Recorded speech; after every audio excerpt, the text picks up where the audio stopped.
नाज़रीन जीअं त हिकु अहम ख़बर तव्हांखे आगाही ॾींदा हलूं। बख्शापور वेझो ॻोठ क़ोड़ाई में مسوري گولا ऐं बंगवार برادري जे 3 ढुरनि में झेड़ो, जंहिंजे नतीजे में 3 औरतुनि समेत 12 ॼणा ज़ख़्मी।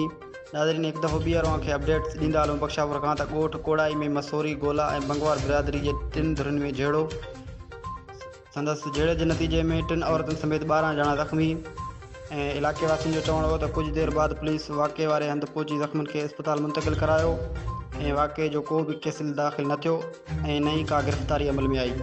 ऐं संदसि पुलिस जो चवणु आहे त ॻोठ क़ोड़ाई में मामूली ॻाल्हि तां झेड़ो थियो, जंहिंजे नतीजे में 3 औरतुनि समेत 12 ॼणा ज़ख़्मी थिया ऐं संदसि ज़ख़्मियुनि खे अस्पताल मुंतक़िल करे तिबी इमदाद फ़राहम कई वई। हर वक़्तु ऐं हर ख़बर खां आगाह रहण लाइ ॾिसंदा रहो KBK वेब न्यूज़।